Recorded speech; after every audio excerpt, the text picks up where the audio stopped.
بسم اللہ الرحمن الرحیم۔ نفحۃ العرب کا پہلا باب ہے فی النثر، سبق نمبر 5 ہے الحلم۔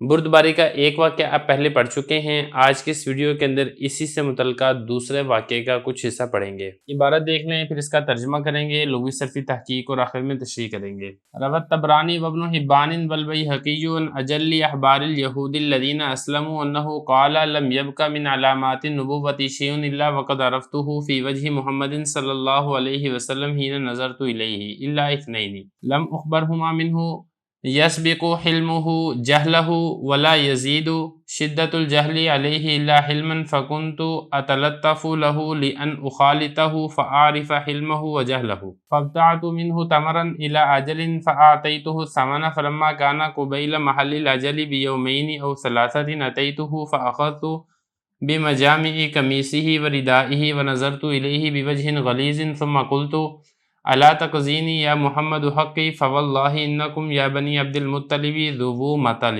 عبارت ہو گیا ہے، اب اس کا ترجمہ کرتے ہیں۔ طبرانی، ابن حبان اور بیہقی نے روایت کی ہے یہود کے علماء میں سے، بڑے علماء سے، وہ لوگ جنہوں نے اسلام قبول کر لیا، کہ وہ فرماتے ہیں کہ نبوت کے علامات میں سے کوئی چیز باقی نہیں رہی مگر میں اس کو محمد صلی اللہ علیہ وسلم کے چہرے میں پہچان لیا تھا جب میں نے ان کی طرف دیکھا تھا، مگر دو باتیں کہ مجھے ان کی خبر نہیں ملی۔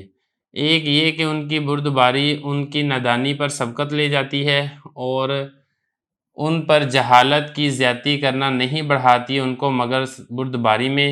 تو میں ان سے نرم رویہ رکھتا رہا یہاں تک کہ میں ان سے میل جول کر لوں، تو میں ان کی بردباری کو اور نادانی کو پہچان لوں۔ تو میں نے ان سے کچھ کھجوریں خریدی ایک مدت تک، اور میں نے ان کو قیمت دے دی، اور جب اس مدت کا وقت آنے سے 2 دن یا 3 دن رہتے تھے تو میں آیا ان کے پاس، اور میں نے ان کو پکڑ لیا ان کی قمیض اور چادر کے پلو سے، اور میں نے ان کو طرف دیکھا ترش رو چہرے کے ساتھ، غصے والے چہرے کے ساتھ۔ پھر میں نے ان سے کہا، اے محمد، کیا تم میرا حق ادا نہیں کرتے؟ اللہ کی قسم تم عبد المطلب کی اولاد ٹال مٹول کرنے والے ہو۔ عبارت اور ترجمہ ہو چکا ہے، یہ ابھی مکمل آگے حکایت رہتی ہے، تو اس لیے بھی یہاں پر صرف میں نے اتنا کیا ہے کیونکہ بھی ہم اس کی لغوی صرفی تحقیق کر لیں گے، عبارت کو تھوڑا سا حل کر لیں گے، باقی جو کچھ رہتا ہوگا وہ ہم انشاءاللہ اس کے بعد پڑھ لیں گے۔ آخر میں انشاءاللہ کتاب کا جو واقعہ ہے اس کا مکمل مطلب میں انشاءاللہ آپ کو سمجھاؤں گا۔ عبارت اور ترجمہ ہو چکا ہے، اب چلتے ہیں اس کی لغوی صرفی تحقیق کی طرف۔ دیکھیں پہلا لفظ ہے روا۔ روا یروی روایتاً، روایت کرنا، نقل کرنا، اسی سے واحد مذکر غائب فی الماضی معلوم کا صیغہ ہے۔ طبرانی، ابن حبان اور بیہقی، یہ 3 کتابوں کے نام ہیں حدیث کے۔ اور اس کے بعد آگے دیکھیں اجل، جل یجلو، بلند مرتبہ ہونا، اسی سے یہ اجل اس میں تفضیل کا صیغہ ہے۔ آگے ہے احبار۔ احبار یہ جمع ہے حبر کی یا پھر حبر کی، بڑا عالم، نیک عالم، یا پھر اس کا ایک مطلب یہ بھی ہے کہ کاہنوں کا سردار، یہ بھی اس کا معنی کیا گیا ہے۔ اسلم یسلم، اسلام، اسلام لے کر آنا یا تابع فرمان ہونا۔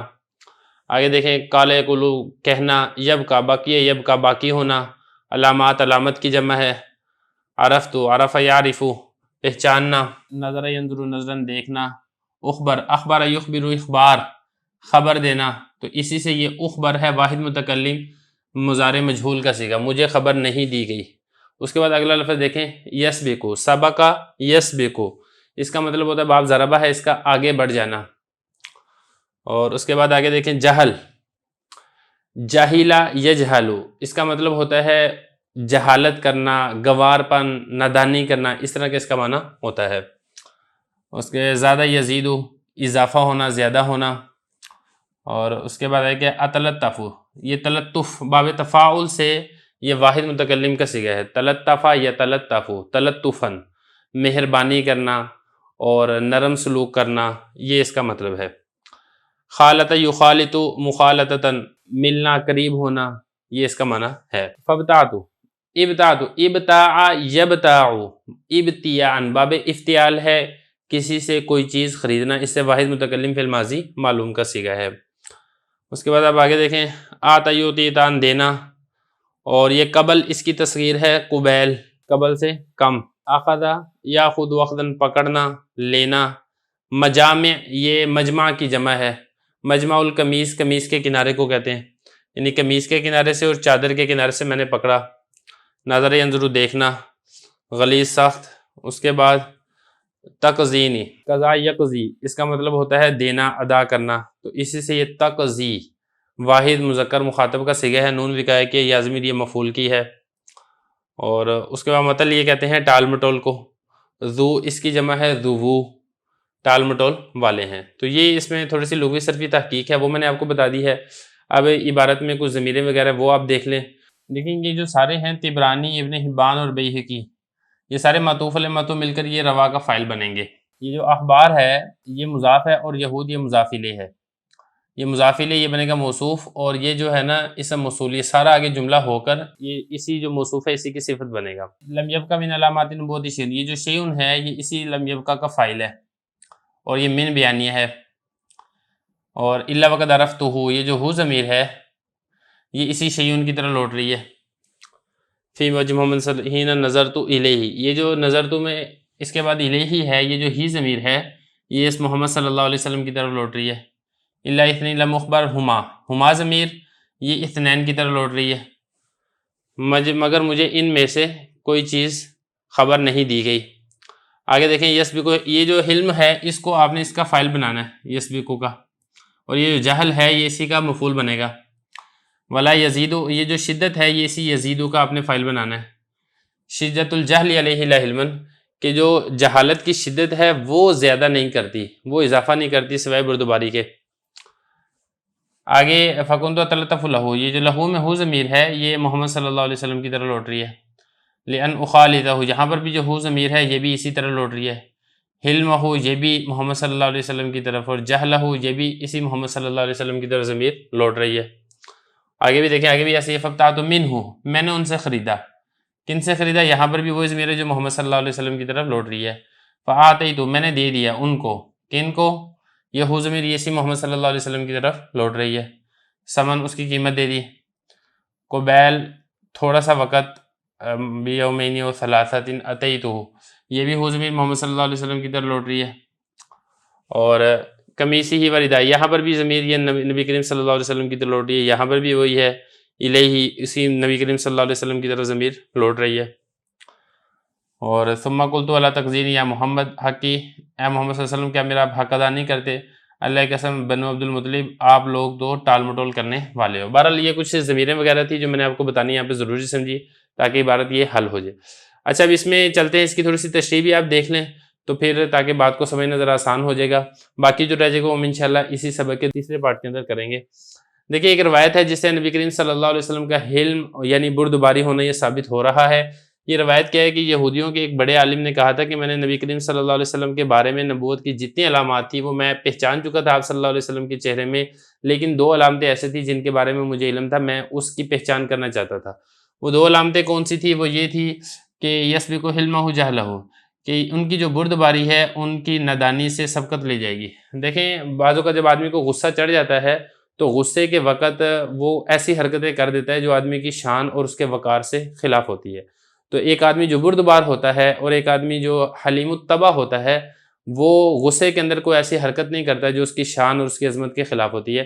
تو یہی فرمایا کہ جو نبی کی علامت ہے، نبی کی بھی پہچان یہی ہے، نبی آخر الزمان صلی اللہ علیہ وسلم کی، کہ ان کی جو بردباری ہے وہ ان کی نادانی سے، یعنی ان سے غصے میں کوئی ایسی حرکت نہیں ہو سکتی کہ جو ان کی نادانی کے اوپر دلالت کرے یا ان کی شان کے لائق نہ ہو، ان کی بردباری غالب آ جاتی ہے۔ اور دوسرا آگے فرمایا یزید شدت الجہل، کہ ان کے اوپر جتنی بھی جہالت کی شدت کی جاتی ہے، مطلب ان کے ساتھ جہالت والا اور بے وقوفانہ طرز عمل اختیار کیا جاتا ہے تو نبی کریم صلی اللہ علیہ وسلم کی آگے سے بردباری وہ اور زیادہ نکھر کر سامنے آتی ہے۔ وہ جاہلوں کے ساتھ جاہلانہ برتاؤ یہ نہیں کرتے ہیں بلکہ نرم دلی والا اور اچھائی والا یہ برتاؤ کرتے ہیں۔